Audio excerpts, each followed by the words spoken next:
O Corinthians não viu a cor da bola no Maracanã, perdeu por 4-0 contra o Flamengo, um vareio de bola, um passeio do Flamengo, e tudo isso sob o olhar do novo comandante do Timão, Dorival Júnior, que deve estar pensando o tamanho do trabalho que ele vai ter para resolver os problemas crônicos do time do Corinthians.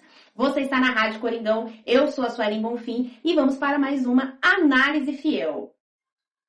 Olha, fiel torcida, que passeio de bola do Flamengo.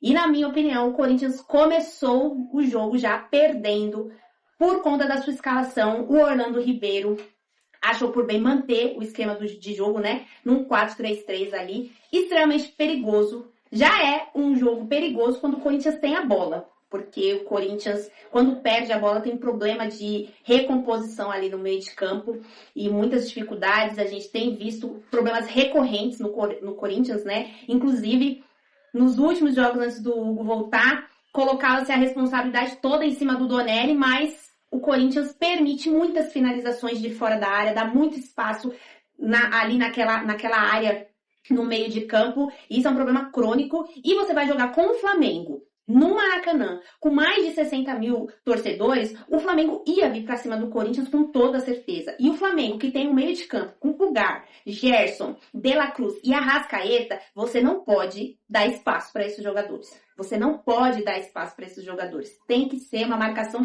firme, tem que ser uma marcação com o time bem juntinho, bem compactado, fazendo o balanço defensivo perfeitamente, porque esses caras não podem ter espaço. E foi tudo o que eles tiveram. E ainda contaram com o Pedro, que é o centroavante, que faz muito bem ali, pivô, prepara jogadas para esses caras do meio de campo chegarem chutando. Então o Corinthians saiu já com uma escalação horrível, que deixava o time muito fragilizado no meio de campo. Quando o Corinthians faz aquele primeiro jogo contra o Palmeiras, que aí, de repente, a torcida pode pensar, poxa, o Corinthians jogou contra o Palmeiras e jogou num 4-3-3 e era o Romero que estava lá, 3 atacantes, porque não tinha o Galo e deu certo. O Corinthians estava com, pelo menos, o José Martínez ali no meio de campo. Então, já muda bastante você ter o José Martínez ao lado do Ranieri e você não ter ninguém ali. Você ter o Ranieri sozinho e o Carrillo e o Bidon, que são jogadores mais para o jogo ofensivo, jogadores de meio de campo que saem mais. O Bidon até se apresentou bastante para o jogo, mas ele não marca, ele não tem essa pegada. E o jogo de hoje pedia pegada, pedia um time atento, pedia um time com vontade de ganhar, com vontade de jogar. Então o Corinthians já sai atrás, na escalação feita ali pelo Orlando Ribeiro, e com 4 minutos do primeiro tempo, essa fragilidade já se demonstra, porque o Cebolinha recebe a bola do lado esquerdo, ele vai trazendo para o meio, o Mateuzinho, ao invés de diminuir o espaço do Cebolinha, ele vai entrando para dentro da área, e o Cebolinha bate de fora da área como ele quis, com todo o espaço, pensou, olhou onde que ele ia bater, abre o placar 1-0 com menos de 5 minutos, era tudo que o Flamengo precisava, porque o Flamengo jogando no Maracanã com 60 mil torcedores, quando ele sai na frente assim, a torcida inflama. Aí a torcida vem e joga junto. Mas essa mesma torcida, esses mesmos 60 mil torcedores, num jogo que o Flamengo passa 10, 15, 20 minutos do primeiro tempo, não consegue amassar o adversário, não consegue abrir o placar, essa torcida começa a jogar contra. E o Corinthians não conseguiu segurar o Flamengo, não conseguiu segurar essa pressão dos primeiros 15 minutos. O Flamengo abre o placar muito cedo, o Orlando Ribeiro não percebe, ou sei lá o quê, porque ele poderia ter resolvido, poderia ter olhado e falado, pensei errado, não vai dar certo esse esquema de jogo, tira um dos atacantes, provavelmente quem seria sacrificado seria o Romero, tira o Romero e coloca o José Martínez. Ajusta, né? Preenche o meio de campo, ele não fez isso. O Corinthians foi conseguir avançar e ter uma jogada perigosa com 20 minutos do primeiro tempo. O Corinthians não passava do meio de campo. Com 20 minutos o Corinthians consegue fazer uma jogada ali num cruzamento do Angelelli que encontra o Carrillo, que aí sim ele é muito bom, ele se apresenta demais pro jogo defensivo, pro jogo ofensivo, ele pisa bem na área, ele é esse cara articulador ali no meio de campo do Corinthians. Então ele se apresentou, recebe a bola, fez uma finalização de primeira muito bonita, mas o Rossi defendeu e foi só. Foi só isso que o Corinthians conseguiu fazer. Se o Corinthians empatasse naquele momento, eu não sei se o Corinthians iria fazer outro tipo de jogo. Porque o Flamengo estava em cima do Corinthians e estava com muito espaço justamente onde ele gosta de jogar, no meio de campo. Onde ele tem os melhores jogadores ali, as cabeças pensantes desse time. O Corinthians deu toda a liberdade do mundo. não conseguiu fazer nada. Aí o Memphis toma ali uma falta, acho que com 20 e poucos minutos. Ele pede para continuar ali, vai testando se ele realmente vai conseguir continuar no jogo. Ele só sai depois que o Corinthians já tinha tomado mais 2 gols. O Corinthians toma o segundo gol aos 33 minutos, um gol do Arrascaeta, batendo de fora da área, mas bem, quase na entrada, assim, da área, ali na meia-lua, entrando já na área. Ele faz a finalização, tinha gente ali perto dele, mas ninguém efetivamente marcando, efetivamente diminuindo espaço, efetivamente dividindo ali. E o Arrascaeta, ele também nem precisa de tanto espaço. Ele não pode receber a bola e carregar. E foi isso que aconteceu. O Arrascaeta faz a finalização, amplia o placar para o Flamengo aos 33 minutos do primeiro tempo. Aos 36 minutos do primeiro tempo, o Corinthians toma o terceiro gol numa lambança. Na saída de bola, o Corinthians já estava apresentando problemas na saída de bola, porque o Flamengo subiu as suas linhas, então pressionava muito a saída de bola do Corinthians. O Corinthians tem dificuldade quando isso acontece, e o Hugo foi tentar ali sair jogando pelo meio, deu um presente pro Pedro, o Pedro só finalizou, fez o 3-0 pro Flamengo. Aí aos 39 minutos do primeiro tempo, o Memphis sai, e eu pensei, dá pro Orlando mudar aí, né? Já tá perdendo de 3-0, sei lá, fecha a casinha e segura, pra não ser um problema maior. Aí ele coloca o Coronado no lugar do Memphis. Era um jogo pro Coronado? Perdendo já de 3-0? Acho que não. Aí o Corinthians vai pro intervalo, volta do intervalo sem nenhuma alteração. Eu não consigo entender um técnico ver 45 minutos do seu time sofrer sucessivamente e voltar pro segundo tempo sem mudar nada. E aí tem gente que pode falar, às vezes ele confiou na conversa, né? Pensou, vamos conversar e vamos ajustar só na conversa, não precisa mudar peças.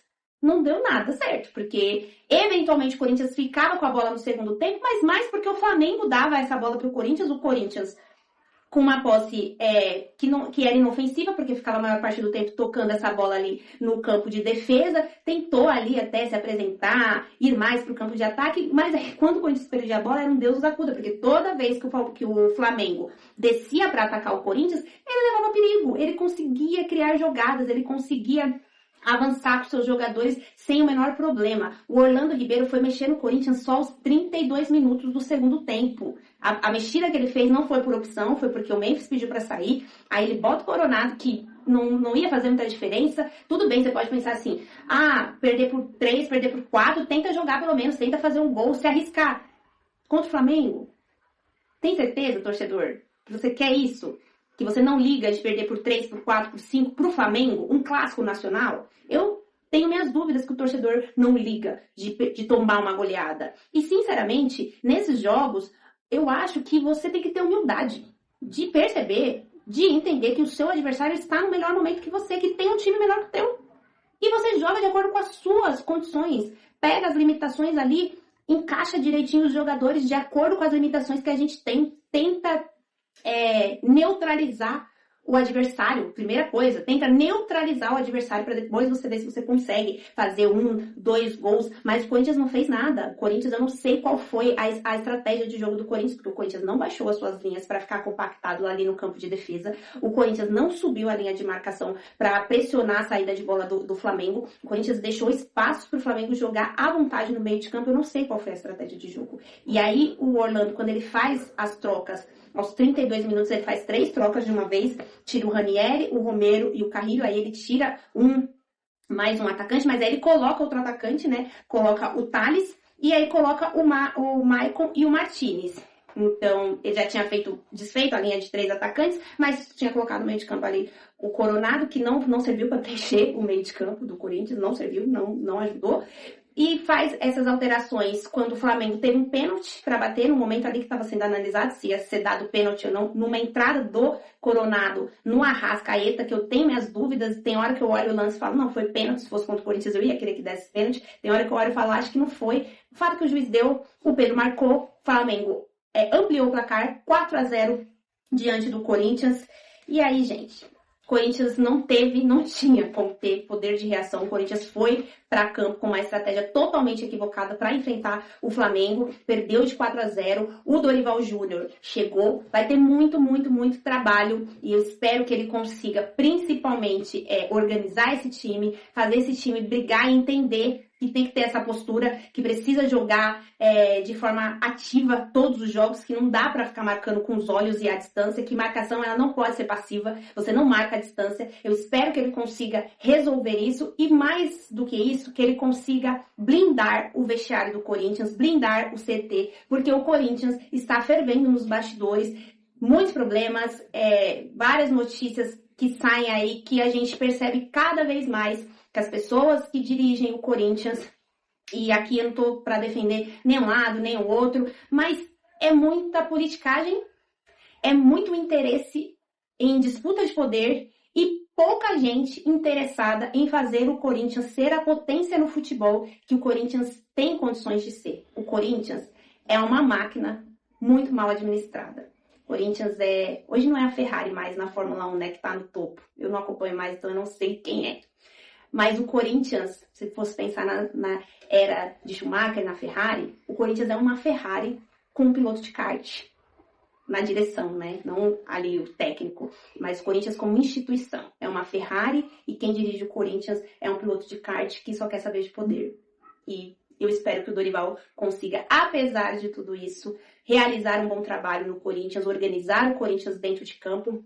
E ele não vai ter muito tempo para fazer isso. Na próxima quarta-feira, o Corinthians já tem um jogo importante pela terceira fase da Copa do Brasil. Vai enfrentar o Novo Horizontino fora de casa. E nos últimos anos, o Corinthians tem perdido esses primeiros jogos de mata-mata na Copa do Brasil e resolvido em casa, mas é bom que faça um bom jogo, que não precise reverter um placar de 1-2-0. Então o Dorival precisa preparar esse time para este jogo contra o Novo Horizontino na quarta-feira. Precisa preparar esse time para, na continuidade do Campeonato Brasileiro, vai enfrentar um Inter que vem muito bem ali nas mãos do Roger Machado. Então o que não vai faltar para o Dorival Júnior é trabalho, jogos, e vai faltar tempo para ele, né? Então vamos ver se ele é bom de conversa, se ele vai conseguir ir ajustando esse time mais na base dos vídeos, das conversas, porque tempo para treinar ele realmente não vai ter até a parada pro Super Mundial que acontece aí em junho. É isso, fiel torcida. Deixa aqui o seu comentário. Claro, deixa a sua curtida, compartilhe o nosso conteúdo, mas diga qual é a sua expectativa para esse trabalho do Dorival Júnior. O que você sentiu com essa derrota do Corinthians?